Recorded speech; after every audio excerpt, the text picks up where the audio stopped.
And kapag nagtuloy-tuloy yan guys, no, makakarating kayo sa tuktok ng tagumpay. Mga kapiksi, this is you achieving your goal, mga kapiksi, no. So sooner or later guys, kapag ito naman guys, hindi to imposible, napaka-posible na to. Pwede nating marating yung tuktok ng gusto nating marating sa buhay, mga kapiksi, basta consistent kayo, basta persistent, consistent, at saka persistent, matyaga, no, kumikilos, masipag, kahit napapagod. Pag napapagod, pwedeng magpahinga, basta wag kayong susuko guys, kasi pag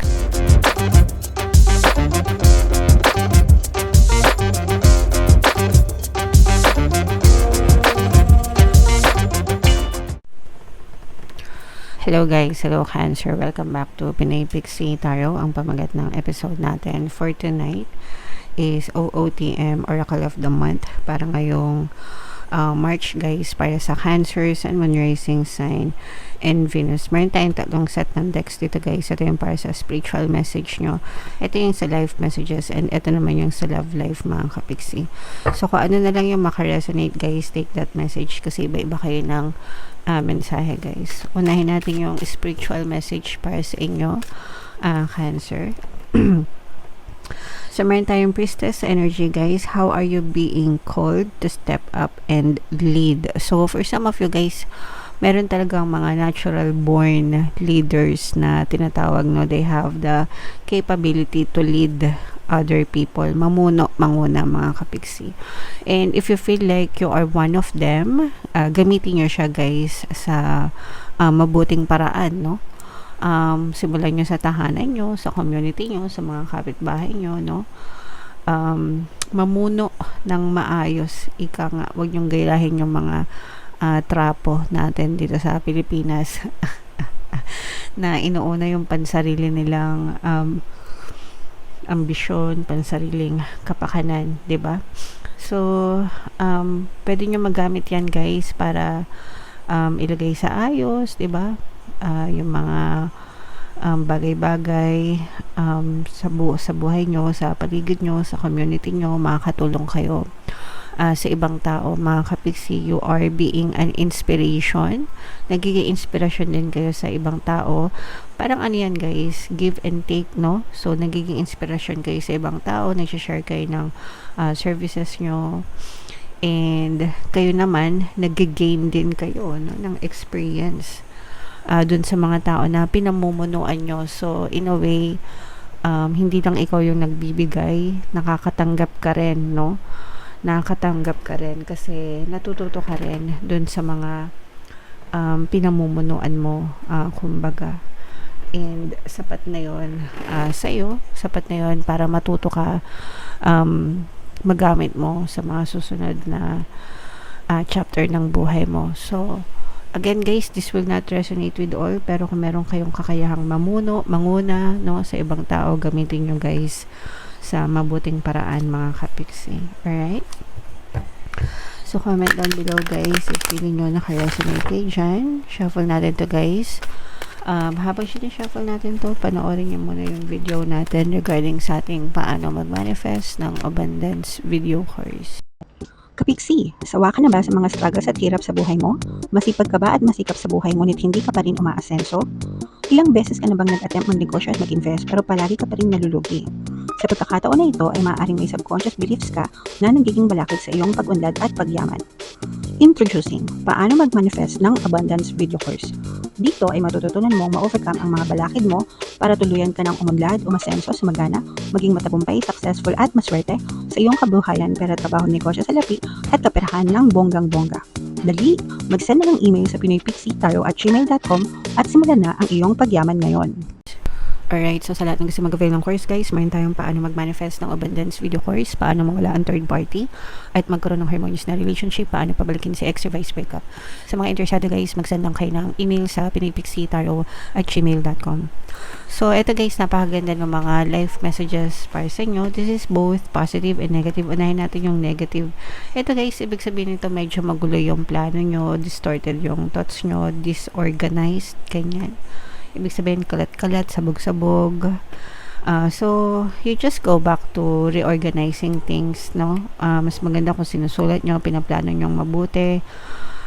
kung ano yung mga gusto nyong gawin. Tapos, tingnan nyo dun sa mga listahan na yun, kung ano yung dapat na i-prioritize nyo or gawin yung priority. Ibig sabihin, unahin, no? Ano ba dito dapat yung inuuna ko? Ano ba dapat yung magandang pwede ko nang gawin ngayon, di ba? So, yung mga ganun. Para may natatapos kayo, para may na-accomplish kayo, and kapag may sense of accomplishment kasi, 'di ba? Parang it's worth celebrating. Meron kang nagagawa, meron kang progreso, no? So unahin niyo yung mga pwede niyong gawin agad or yung mga priority. Bahala kayo, guys, no? Depende sa inyo. Mga kapiksi, pero mas maganda talaga na sinusulat at saka mas maganda na pinaplano at saka uma-action kasi minsan sinusulat mo pa lang ang dami ng kumokontra sa isip mo. Baka hindi ko kaya, baka hindi kaya ng schedule ko, wala akong oras, wala akong time. Pero kapag nandiyan na, guys, manageable naman pala, no? So you just have to write it down and take action para ma-realize mo kung para sa'yo talaga or hindi. Okay? Right? So organize mo yung thoughts mo, organize mo yung mga bagay na pwede mong gawin para may ma-accomplish ka, Cancer. And kapag nagtuloy-tuloy yan, guys, no, makakarating kayo sa tuktok ng tagumpay. Mga kapiksi, this is you achieving your goal, mga kapiksi, no? So, sooner or later, guys, kapag ito naman, guys, hindi to imposible, napaka-posible na to. Pwede nating marating yung tuktok ng gusto nating marating sa buhay, mga kapiksi. Basta consistent kayo, basta persistent, consistent, at saka persistent, matyaga, no? Kumikilos, masipag, kahit napapagod. Pag napapagod, pwedeng magpahinga, basta wag kayong susuko, guys, kasi pag sumuko kayo, wala na, game over na. Pero pag nagpahinga kayo, guys, pwede kayong makapag-recharge ng energy nyo. So, yun lang naman yung kailangan natin most of the time, makapag-recharge, okay? So, basta wag kayong susuko, guys. So, don't give up, mga kapiksi. Tuloy lang yan. Tuloy lang ang laban hanggang sa marating nyo yung tuktok ng tagumpay. Kayang-kaya nyong maabot yan, mga kapiksi. You just have to take one step at a time. Di mo naman kailangang mabilisan, di ba? Malakihan na kilos. Slow progress. Para sa akin, yung slow but consistent progress. That's what matters most. Kasi nabibuild mo yung momentum, mga kapiksi. Meron kasing iba, di ba, na ang bilis mag-trend, ang bilis sumikat, ang bilis din mag-fade, ang bilis din mawala. Di ba? So, I'm not sure if mag-agree kayo, bahala kayo. But again, no, as long as consistent kayo, guys, every single day, mararating at mararating nyo rin yung tuktok ng tagumpay, mga kapiksi. Alright? Okay, so ito naman, guys, ay sa love life. So habang sinashuffle ko to, guys, sa mga naghahanap ng pampaswerte, meron tayong money shaker jar, guys, at saka itong mga pampaswerte na bracelet. Ito yung WhatsApp number natin nasa screen. I-message nyo lang ako. May kita nyo rin yan sa description at saka sa comment section, mga kapiksi. Ito, guys, ito yung babala, no? Babala. Kasi, lalo na sa mga single, mga kapiksi. Kasi, maaaring may dumating sa inyo. Maaaring panain kayo ni Cupido. Pero, yung dadating sa inyo, parang hindi siya ganun ka-committed sa inyo.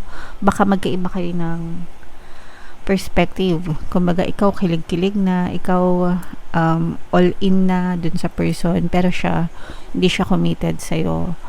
Hindi siya ready for a commitment. Hindi siya pang relationship, pang flirt-flirt lang, pang landi-landi lang yung peg nitong person na to. And you can just be one of the many options para sa kanya, no? Kumbaga, pang salba. Excuse me, guys. Sorry. Kumbaga, parang ano ka lang, reserba, pangsalba, ganyan. So, it's very important, guys, na bago kayo pumasok sa isang relationship, kilalanin nyo muna mabuti yung person. Kumbaga, bago kayo mag-aksaya ng energy nyo, no? Okay lang naman nakiligin kayo guys, pero yung tipong invest na kayo sa serious na relationship, di ba, yun medyo dapat kilalanin nyo muna yung person, kasi nga sabi ko, for some of you, all in ka na, pero itong person mo, so lang, kumbaga hindi siya pang seryosohan, hindi siya pang matagalang relationship, pang ano lang to, yung mga tipong tikim-tikim lang, tipong landi-landi lang itong person na to, pakilig-kilig lang, okay? So basta mag-ingat na lang kayo. Itong message na to para sa mga single to guys, no? Para sa mga single to, mga kapiksi. Meron din naman na yung iba sa inyo, kahit na in a relationship na kayo, binigay mo na ang lahat, super invested ka na, pero yung person mo wala pa rin. 'Di ba? Okay, so yeah, comment down below guys if feeling nyo naka-resonate kayo, and ito i-main nyo na itong mga success, tagumpay na to, no? Tuktok ng mga pangarap, achieve na achieve nyo yan, Cancer. And kung saang message kayo naka-resonate, dito ba sa spiritual, dito ba sa life, or dito ba sa love life, comment down below mga kapiksi. Ito yung ating 2026 kapalaran guys. Ito naman yung ating success stories ng paano mag-manifest ng abundance video course. Panoorin nyo to guys, video natin about money shaker jars. Thank you for liking, sharing, and subscribing. See you next time guys. I love you all. Have a nice day. Bye bye.